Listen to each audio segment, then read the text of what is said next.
All right, Luca Nation, welcome back to another episode of Lucas Tigers Bronze. Oh my, slow news day, huh?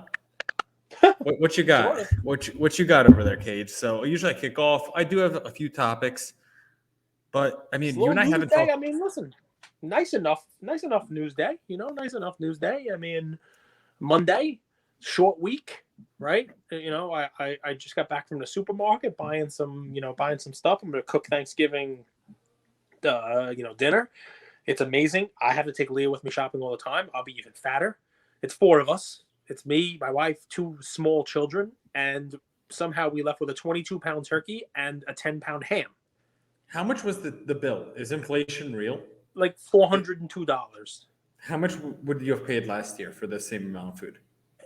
Nothing's crazy. I mean, I read an article online. It's all scare tactics too. I read an article. Thanksgiving turkey is going to be really expensive this year.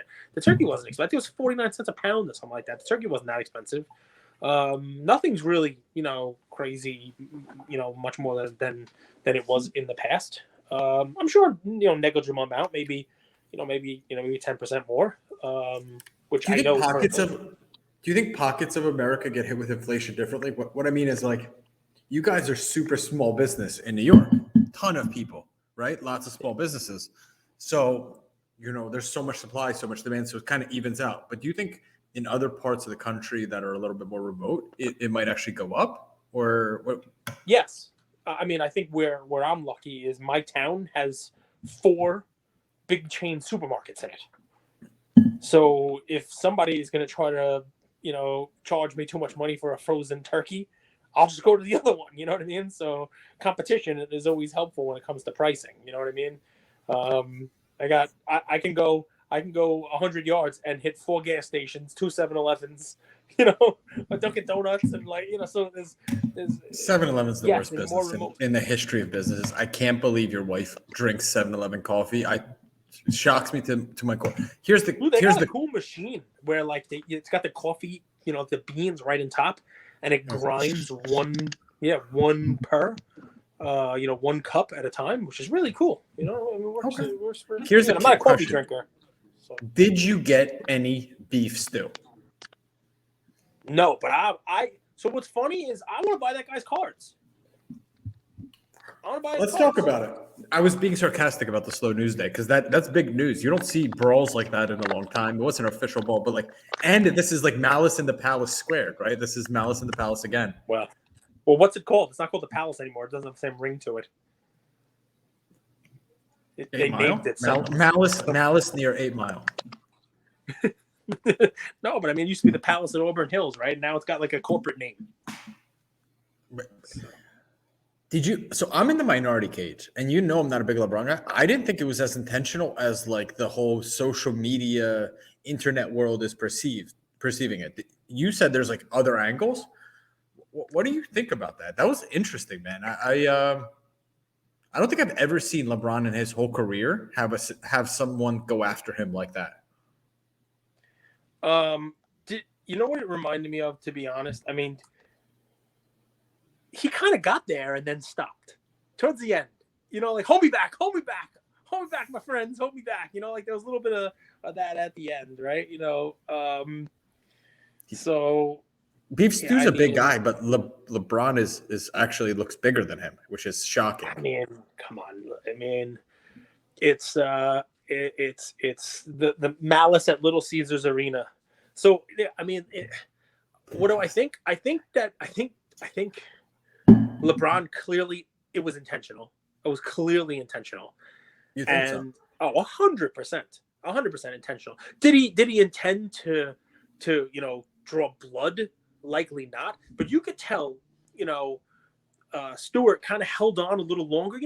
They're jockeying for a free throw. You know what I mean? And LeBron was kind of like, get off me. Like, what are you doing, pal? Like, it's a free throw, like in the middle of the game. Like, this isn't the NBA Finals kind of deal. And you could tell that Stewart kind of held on too long. And you can see LeBron, he looks at him and he does one of these, like a, like kind of like a get off me, but like a legit, like turn, like a get off, but right to the guy's head. I mean, it's say what you want about LeBron. I mean, I've seen much worse, surely, in sports. But I mean, dude, look what he did to the dude. He's bleeding all over the place. It's one of those things. I mean, we've talked about this. It's funny how the result has an effect on how he perceives something. And what I mean by that is, like, if he hit him at the top of the head and he wasn't bleeding, it might have been just like a bang bang play. Here's why I thought it was unintentional. If you watch it again, he was kind of getting boxed out and he was off balance. And it's a kind of a natural reaction of your body when you're off balance to keep balance to swing. And I thought it was a little bit of him swinging and Isaiah Stewart's head being down versus LeBron trying to right hook him into So how many times have you watched it? If you watch like a slow motion one, like LeBron's looking at him, like you could see he's like looking as he throws it. Like I mean, I hear you. And this is the cool part, you know. This is the cool part about slow motion, different stuff. It doesn't look so bad. You know, I've also watched LeBron for a long time, despite what people say, and I don't think I've ever seen him play even remotely dirty. Yeah, I don't think he's a dirty player. I don't think he cares enough to play dirty. I don't either. So it was interesting, but it was the first time I've seen a lot of people pretty outspoken about, kind of coming at LeBron. And I thought there was, blame on both sides. I thought the guy was acting like a straight fool. Like first he got in LeBron's face. Is a bit much. Yeah, and then he like chased him, and then he chased him again, and then he like chased him through the tunnel. I mean, I don't think it was that deep. Like that kind of stuff happens in pickup games quite often, and that's just an easy place right under the eye to bleed. I know I'm probably going to be in the minority, and I'm not a big LeBron guy. You guys know that, but all right. Anything else? I'm watching it as we speak. So what I will say is, I mean, I'm seeing way more angles now because I'm looking on Twitter and stuff like that. What I'll say is LeBron clearly intended to hit him. Mm-hmm. I mean, it's a definite move to hit, but I don't think he intended to hit him the way he did. I don't think he intended to hit him like in the face. I think he was intending to when you get the arms locked, I think he was intending to like knock the guy's arm off of him because he was hanging on too long. Because you could see the angle I'm just looking at now is after he does it and he sees that he catches him in the face, he immediately extends his left arm to be like, oh shit, like that wasn't my intention. It kind of looks like that. I mean, he definitely is trying to hit him and like, get off me. Get off of me. But that's not usually the reaction of someone who tries to hit someone to be like, yo, my bad, right away. Well, he was trying to hit him in the arm and then realized he clocked him in the face and the guy started bleeding. So he was like, oh, that was not my intention. My intention was to, give you a little forearm shiver. Like, get you off, our arms are locked. It was, my intention was get you. I mean, maybe LeBron's a salsa dancer. We didn't know about that until last year when he had an ankle injury and all of a sudden became a salsa dancer on TV. Maybe he's also maybe he's a Muay Thai practitioner. Maybe he's a grappler. Maybe he's doing the whole like get your arm off me stuff. You never know. Maybe do you think clinch? So Isaiah Stewart, Beef Stew, he kind of looked like a running back out there, right? When he was chasing LeBron. And what do running backs know? What do running backs know? In Detroit, they know how to move. Low center of gravity is harder to get tackled, right?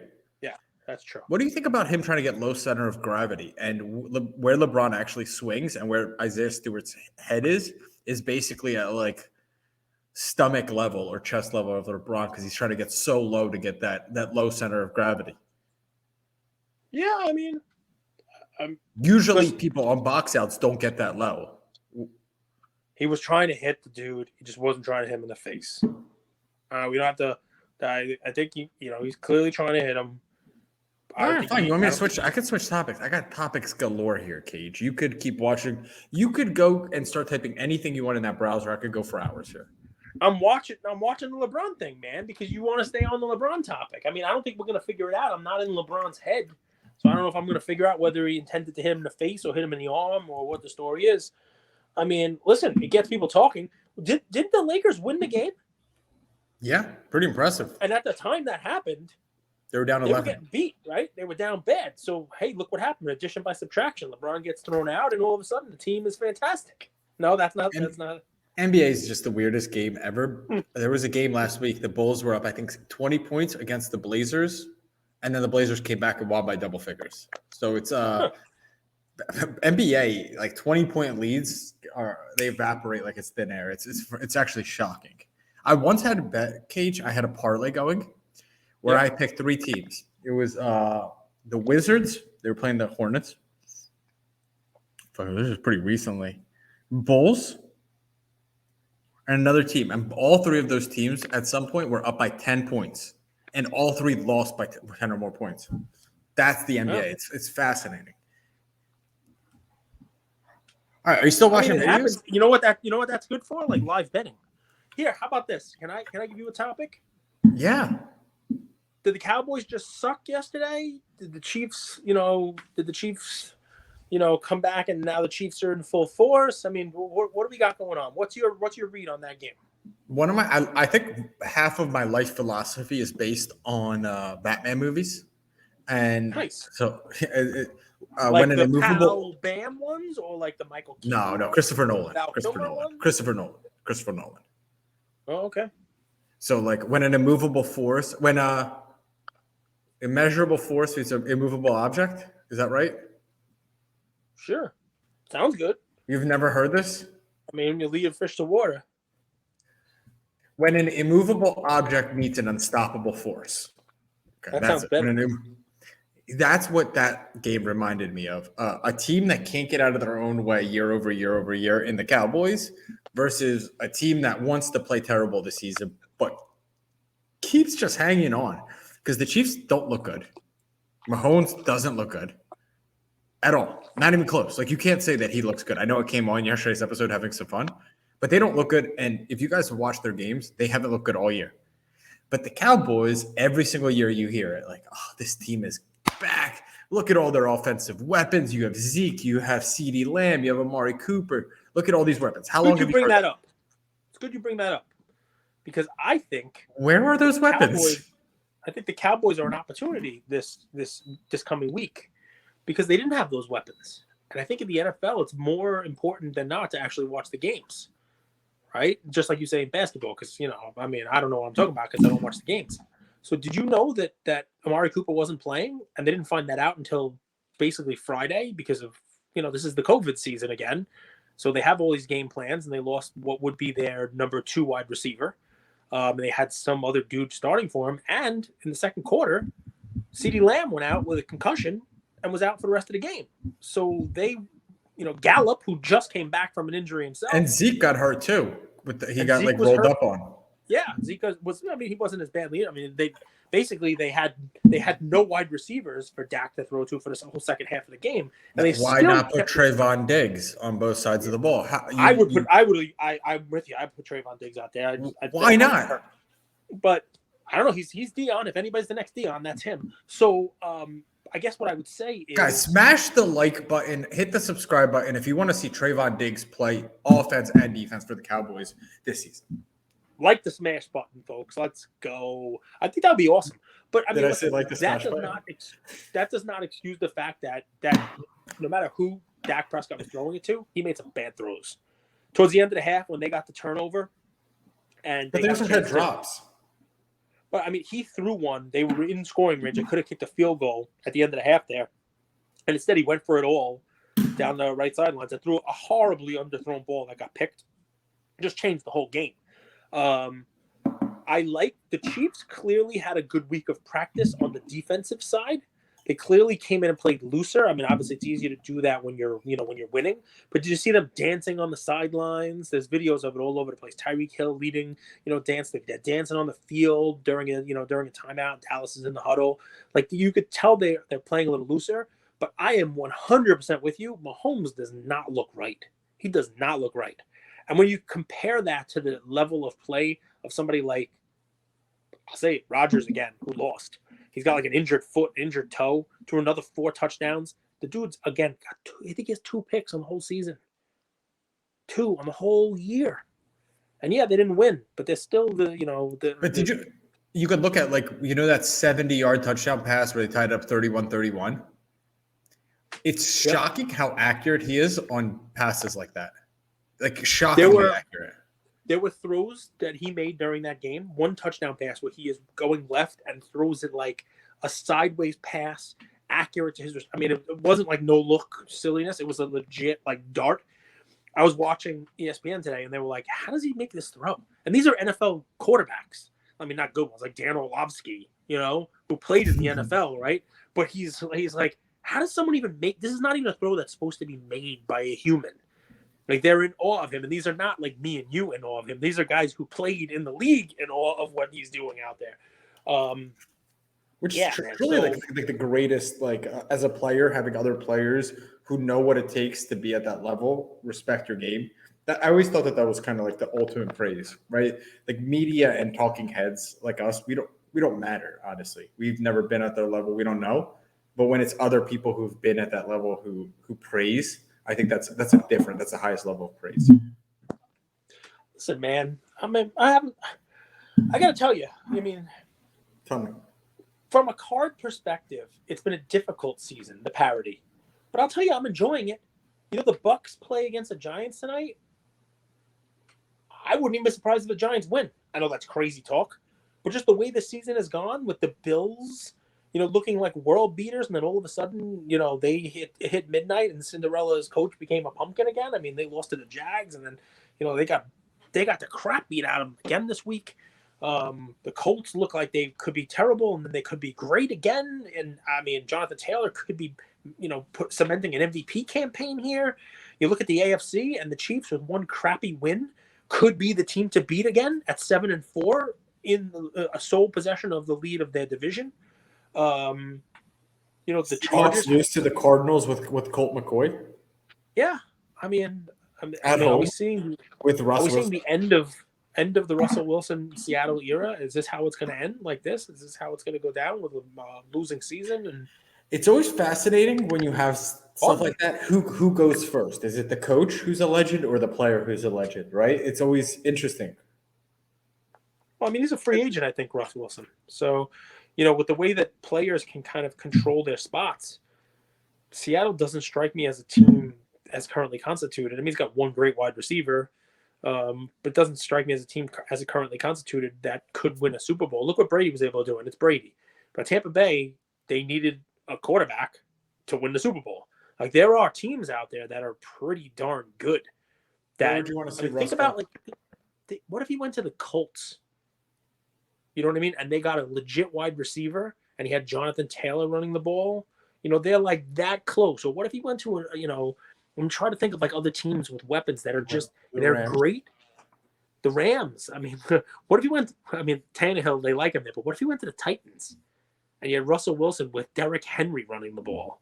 You know what I mean? A team like that gets close would just be interesting, right? Somebody like that, he can almost call his own shots where he's going to go, right? Anyway, so the point is, it's been fun. Even basketball that you're talking about, it's fun. These no lead is safe.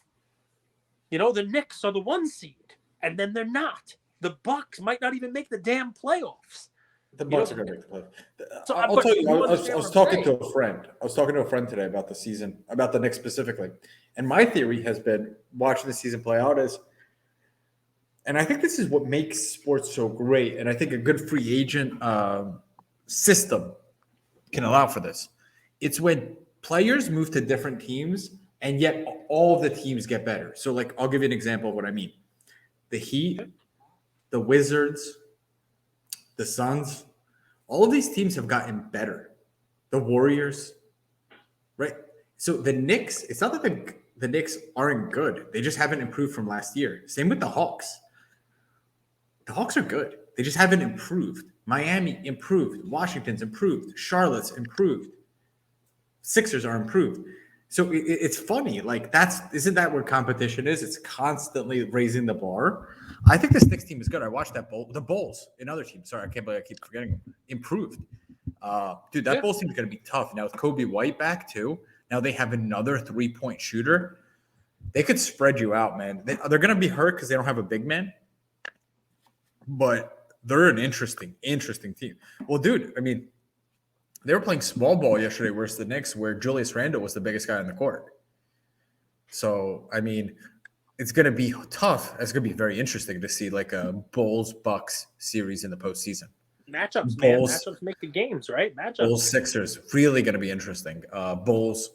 I mean, I'm excited. I want to pull up a graphic for you. Tell me what you think of this. So this is actually a good graphic that ties into what I was saying. So better this year. So this is net rating this season versus last season.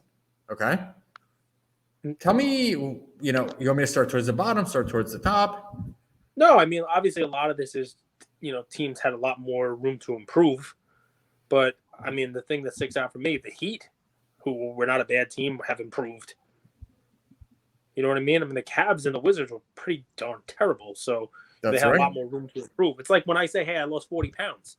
But it's sort of like throwing a deck chair off the Titanic. This is interesting. The Nets are even. They're better defensively, worse offensively. Portland, I would think Portland's actually a lot worse than last season, but that doesn't suggest that. Knicks are a little bit worse. This is the one. What does it say? It means Devontae Graham is not doing it, and they miss Zion. The Pelicans are the worst. And as great as Ja is, the team this was surprising. This was surprising to me. Because I know the Lakers and Bucks, because they're going to turn it on. They have the – but this, I mean, Ja was leading scorer in the league for a while. That team was playing really, really well. I'm surprised to see that. What do you make of that? Would you be selling your Ja cards? I personally think that's an opportunity. I think that's what I talked about yesterday with Dillon Brooks coming back. I think you're going to see a much better Memphis Grizzlies team the rest of the way. I think he really completes what they got going on there. I mean, I don't think that team has any legitimate shot this year to do anything meaningful anyway. So to me, Ja's cards will just be on his own, stats. So if he's able to put up, 25, 6 and 4 or whatever it is that he's going to do and keep that up and stay healthy for the whole season, I think his cards are fine. And you won't expect too much out of him until next year. It's almost like Luka's, second year, right? Luka's third year. You're like, all right, just make the playoffs, then get a playoff win, right? Then, the whole, you're looking for progression, right? I mean, the Grizzlies last year. How much of that is progression of the supporting cast? Like, and back to like the development team success system. is all about that, yeah. Like you look at the Raptors. I mean, the Raptors aren't playing great either, but like you see OG getting better and better and better. Pascal getting better. Van Vliet getting better. I mean, at the end of the day, like Ja's playing the best he can. Jaren Jackson, Brandon Clark, Desmond Bane, DeAnthony Melton. Yeah. Sometimes team success does not equate to a good thing for your cards.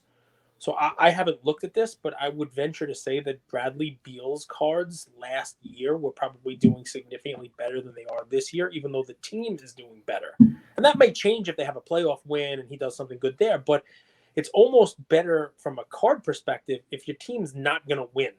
Like, they're not a legit championship contender. Yeah, they're overperforming. It's better that they're not overperforming as a team, but your guy, Bradley Beal, is throwing up 40 points a game every night because that's headlines. And then you can kind of almost argue, well, if he had a good supporting cast around him, he'd be dropping 40 and they'd be winning.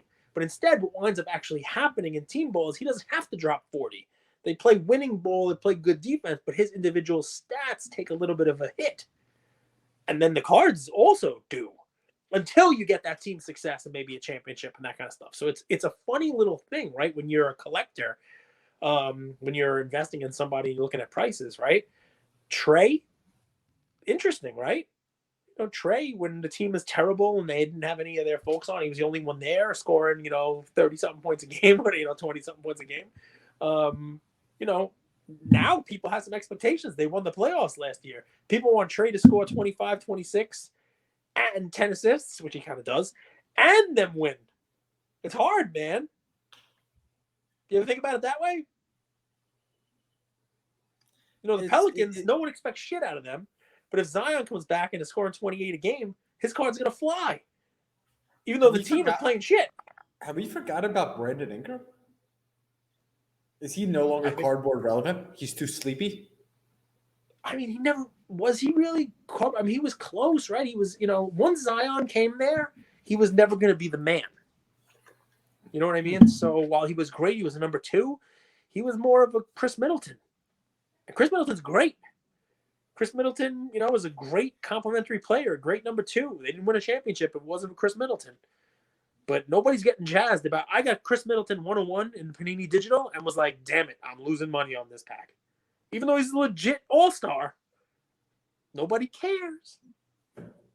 Okay. Next question. Another topic. Yeah. This weekend, Zion PSA 10 Prism surpassed 20,000 in pop. You saw that, right? And that's just Boom. PSA. Give me your take, Cage's Corner, on this. A lot of people say base cards shouldn't be graded. Other people say overprinting. Other people say overgrading, junk slab era. What's Cage's Corner? What's Cage's take on seeing something like that?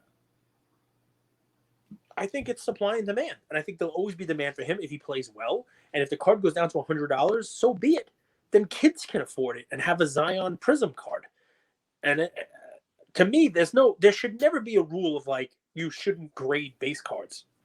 Some of the biggest come-ups are on cards that people never even thought about grading. You shouldn't grade base cards. Did anybody tell David Peck a long time ago you shouldn't grade 1982 Wrestling All-Stars because nobody cares about them, nobody wants them, and they're base cards? No, but look what they're worth now in high grade. You know what I mean? People grade all kinds of stuff, all kinds of base cards. I mean, that's a little silly. As a matter of fact, my play today, you'll see what happens if a card is graded as opposed to not, and it's something I'll give you, but you cannot grade right now. You might not be able to grade it for a year. You might never grade it. You might lose it. Is it a penny? Is it a penny? Is it a penny card? Penny? 50 cents? $1? I like a couple bucks. Yeah, a couple bucks for like a little bit of a set of cards. One card. You can go a couple of different ways. But yeah, it's an inexpensive card that is cool graded. It's not that many of them graded. I mean, listen, the Zion thing is a different example. It shows where we were. That Zion Prism will be kind of, I'm gonna use a word for a different reason. That's gonna be iconic. It's an iconic card. Whether he turns into an all-star generational player or he turns into Oliver Miller and is basically, dipping cornbread and gravy before games and putting up 6 points and, 2 assists and then is out of the league. Cornbread and gravy is delicious. It's not going to matter because that card is the calling card of this cycle. Is it the Griffey? It's the 89 Upper Deck Griffey Jr., which also was as mass-produced as you... But you know what? Everybody who collected when I collected, that was the card.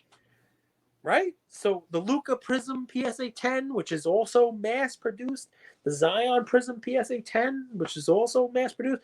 Those are going to be cards, 5, 10, 20 years from now, the kids who started collecting and were in the flip game and made money and had a little bit of a come up in this stuff and had fun and went to shows and made content, that's going to be the thing that they remember. Like my Billy Ripken 89 Fleer with the F word on the bat.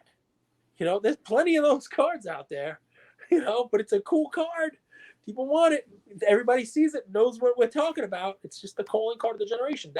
That is, you hold that card up to somebody in 5 or 10 years and they're going to be, I remember that. Yeah. I remember when everybody graded base cards. I remember when base cards were the thing and that was the big flip. Can you believe we used to do that back then? And so many people did it that we got over 20,000 of those, 25,000 was all said and done. And obviously with the closure of PSA, look at what the next years are like. LaMelo and Edwards are not getting to 20,000. Ever. It's not going to happen.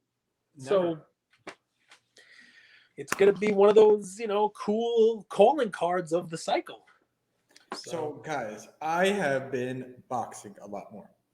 I don't know why. I can't explain it. It's become an infatuation of mine. I really enjoy it, and I'm watching fights. I'm watching, how do different fighters fight, right?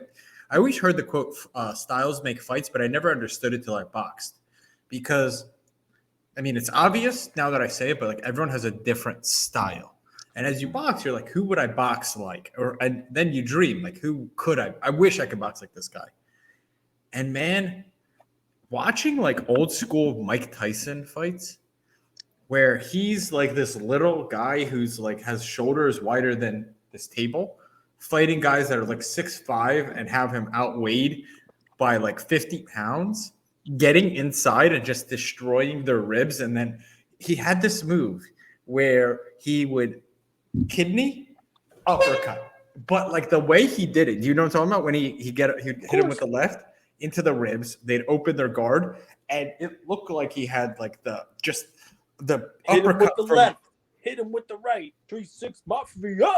No, yeah. that would be you walk into the ring with that, right? Hit him with the left, hit him with the right. No, Unbelievable, man. Like watch it. Tyson was the thing. You know where Tyson beat you? He beat you walking to the ring. He beat those guys, half those guys, Spinks. He beat those guys on his aura, on his just his stare, his black on black, the trunks and the boots, just heading to the cage, not the cage, but heading to the ring. And just these guys you can look it in their eyes if you watch those fights. They're beat before the bell even rings. He got in people's heads. It wasn't until that stopped when he was mortal. Someone took him past the first round. Buster Douglas. I personally Tyson was drugged for that fight, but Buster beat him. Buster was the one that he was a 20-1 shot. Buster beat him. Buster actually lost that fight if you watch it. Buster Douglas was out. Tyson knocked him down, and he was out for like a 15 count. But I'm going to watch that fight. Watch. You think that was this at a stage where people were getting sick? You know how America loves to make a hero out of you and then tear you down? Yes, that was part of it, but no, it came a lot of that tight. It was a shock when Tyson lost to Buster Douglas because it wasn't even a fight that, I think it was in Tokyo. I think it wasn't even like a hugely publicized fight of his. Like he had other fights against people who were like legit names. Buster Douglas was a nobody. He was a nobody. He fought, I think, Holyfield right after that, and Holyfield knocked him out in the first round, and you could see Buster Douglas take his mouthpiece out while he's and he's like, 12 million or whatever the hell he got paid. Done. I don't care. It was over. So to have Buster Douglas be the one who beat Tyson, it was crazy. I remember there was a place I used to eat dinner at in Staten Island, a rib place, short ribs kind of place. And it was like a sports themed thing. It had like, Muhammad Ali, Leroy Neiman, like the pink things up in the back. And it was Mike Tyson short ribs was one of the things on the menu. And I remember going in there a couple of months after the fight, and they had it crossed off. And it was like Buster took Tyson's ribs away or something. Like it was like, I remember like, what the hell? Here, it was nuts. It was unthinkable. I remember. Unthinkable. It was, that was, as a kid, I remember being shocked when that happened. Shocked. You know what's cool about Mike? I think only a few players have done this. I think Barkley's done this. Shaq's done this. He's more beloved now than he was then. I think you're probably right. It takes a little bit for you to realize that, but then you're like, wait, this guy goes on all of the kids. Do you know, like, there's like a podcast that's popular called Full Send? Just like, it's like a kid's podcast. That's not kids, young adults. 20, 30-year-olds. Logan Paul, he was on the Logan Paul show. He was on Joe Rogan. He's kind of like Snoop Dogg, ageless, timeless. So it got me thinking, these are two cards I'm going to buy. But then, Cage, you tell people what you think is the best buy of Mike Tyson cards because you know this world. And it kind of crossed over, right? David Peck, who we had on, he bought a lot of WWE, but he also had a lot of Mike Tyson cards, right? And this was when we had him on, there was like the debate, what's Mike Tyson's true rookie? So the card I want, this is my dream card, is the 2003 Upper Deck exclusives, Upper Deck employee exclusive precious metal, purple. It's this gorgeous card. You've seen it, Cage? Yep. I'll pull it up here. And the other one that I like, these are actually both on my watch list. So you'll see I'm not making it up, is this card. Merlin Collectors, which I think is a Panini company. This card, which I think is so cool. 1996 Merlin Sky Sports, PSA 10. And this Upper Deck exclusive. Okay? Those are just two. What would you buy? What would be your Mike Tyson card? Let's see if we can pull it up here also. Is it the Italy Super Sport?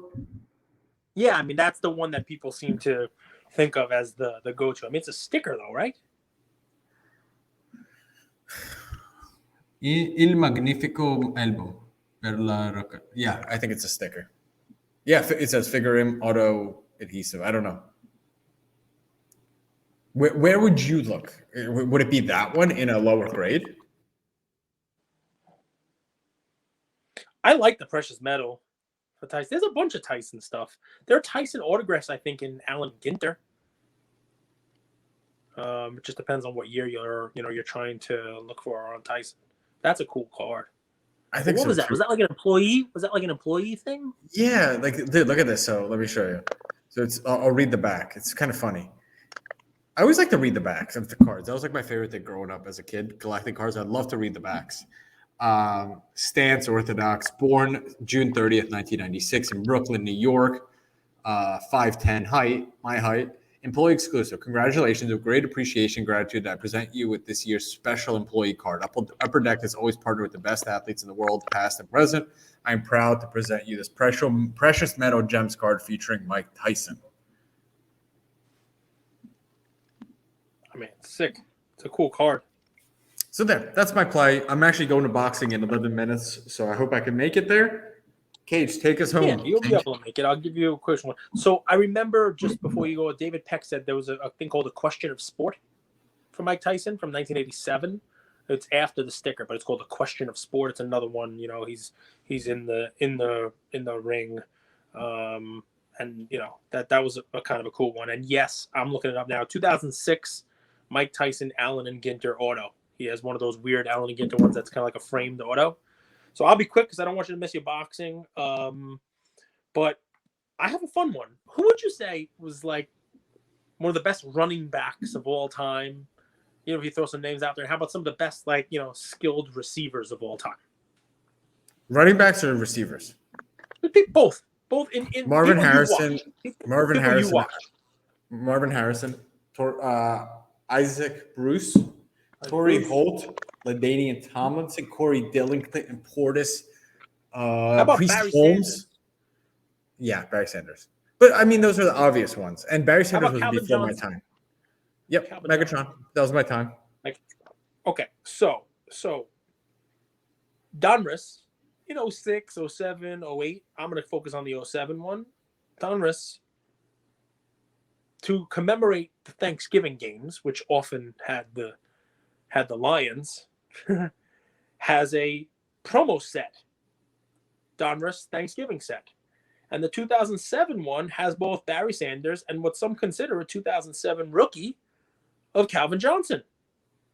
And you can buy the whole set for like $4. It's in a little plastic, set container. If you happen to there's an 06 one which doesn't have, those guys in it. It's also, remember, Roy Williams, he's in that set. And what's cool is the 07 one also has Marshall Faulk in it because he was NFL Network commentator at the time. He's in a suit, doing an old NFL Network commentator card. If you like the Cheifs, 06 has one. Larry Johnson's the main card in that. There's an Eagles set as well. There's a Cowboys one in 06 that has Terrell Owens in it. And there's like I said, the Eagles one from 2008. My one is the 2007 Donruss one. You can buy Barry Sanders himself already, taken out. $2, $1.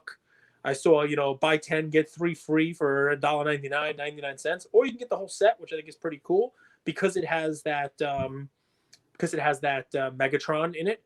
There's an 06 one Thanksgiving set with the Cheifs. There's an 06 Thanksgiving set Reggie Bush rookie for the Saints. Again, where I'm leaning is that 2007 one that has Calvin Johnson in it, because if there's ever a cool, grading of this, you got a rookie. The last one that sold on eBay, PSA 10, was $100 for that Megatron. I think there's only 4 or 5, PSA 10s, and that's probably why.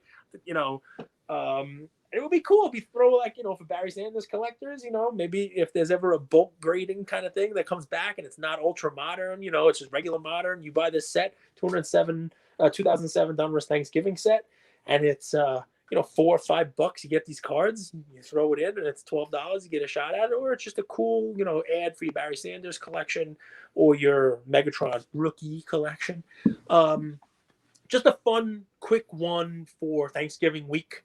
I'm thankful for a lot of stuff this week. The ability to talk to you guys about cards with Andrew and come on and do this every day. Talk to some great folks. We're recording with Collectible, this Mint Collective, stuff. We were able to talk to Dan Fleischman. That'll be out soon. I mean, just some fun stuff that we get to do. I'm thankful for a lot of that. And this just was one of those things that popped into my brain as a cool Thanksgiving week play. If you happen to be a Lions fan, a Sanders fan, a Megatron fan, cool little set. Thanks, everybody. Love you, Liquidation.